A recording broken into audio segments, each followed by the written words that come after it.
Do you remember when the pandemic first started? There was a feeling of excitement because you knew you was gonna have time off. You didn't have to work the same job. And you're trying to figure out how to entertain yourself. So you go on YouTube and you see content creators still making videos. And you know they're making money. So you said to yourself, everybody's at home. So why not create a YouTube channel? Why not start my own business? So you got to work. You started spending hours and hours watching YouTube videos on how to build your LLC, how to build your website. And now you have to do marketing to bring traffic to your website. You was grinding. You was working hard, trying to find everything about your niche. And now you're stuck because you don't know anything about email marketing. So I'm gonna give you 10 seconds to like and hit that notification bell. And if you're new to the channel, go ahead and hit that subscribe button.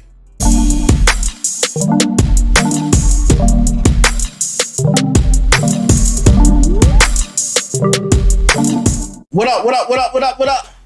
It's your boy Yeno. It's your boy. Welcome to the Stripper Game. Today we're gonna be talking about email marketing. What is email marketing? Email marketing is communication with your audience via email. And I know, you're like, why do I need email marketing? The reason you need email marketing because it's your own social media platform. And what I mean, just like I said in my previous video, you in control of your content. And once somebody gives you their email, you have their email for life. Now I know you're saying to yourself, that sounds like it would be good for my business. But how do I build my email list? Well, I'm gonna show you some of the things that I done during the pandemic to build my email list. Talk to him. So I sat down in my home contemplating on what should I do next. I know that I already have my LLC and I built my website. The next thing that I figured out after scrolling through YouTube is I need an email campaign. And after doing tons of research, I realized that you have to choose a bulk email campaign service. Now, it's tons of email services out there, but I knew I didn't have the money to be paying for everything.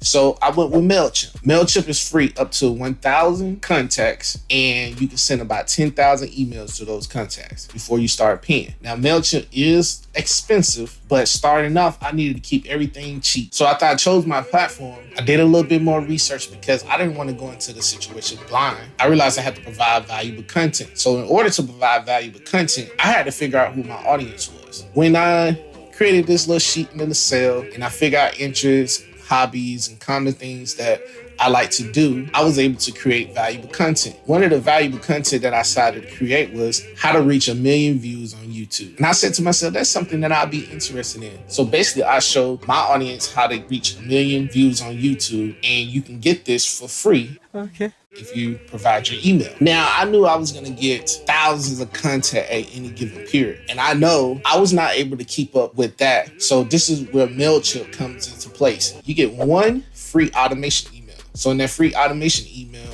I decided to cover all the bases that I needed for my email. So what I did was I gave a brief information about myself. I told them what value I'm going to bring to them. I also told them to favorite my email. And the reason why I'm telling them to favorite my email and to add me to their contact list so it won't go straight into spam. Mailchimp, since it's free, is one of those services that automatically goes into spam.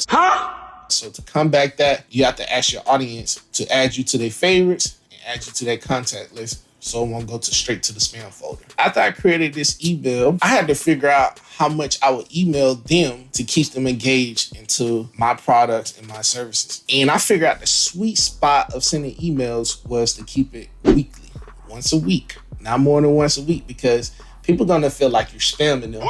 And I ain't want to spam them. I ain't want to bombard them throughout their day with fire emojis, buy this and this and that. I didn't want to do none of that. So I'm sending weekly emails. But then I started thinking, like my audience, they want to have a personal relationship similar to dating. I started with 5 things. One of those things I'm gonna take off once I send it. I asked them, how you doing? I teach my content that I was providing, which is the 1 million views on YouTube. I asked my audience to connect with me via social media, whether that's Facebook, YouTube, Twitter, Instagram, TikTok. After I asked them to connect with me via social media, I won't send that again because it's up to them to follow me on social media. Again, I don't want to make it seem like I'm bombarding their day. Then next, I created how-to steps. And then last, I did my direct promotion. So with these contents, I was able to send once a week for 4 weeks in a month. And periodically, I'll send my direct promotion. But I made sure it was imperative that I asked them how they doing. I was teaching them content that I learned and experienced, connect with my social media, and how-to steps. Then I figure out from sending all my emails that I need to keep things personal. I don't need to put all these pictures in my email and make it look all professional, nor should I make my email as professional as possible. You want to stay informal. And like I said, it's just like dating. Think about if you're getting a regular email from your friend. It's not fancy, it's straight to the point. So you want to refrain from professionalism. Emails are good because emails have 30% open rate, 2.5 click rate. And it's a way to connect with your audience and your audience to understand who you are as a person. And that's what it's all about. Now that you created your business, you created your website, you understand about email marketing. Now you got to understand about social media marketing and building your social media presence. Click right here to learn more about social media.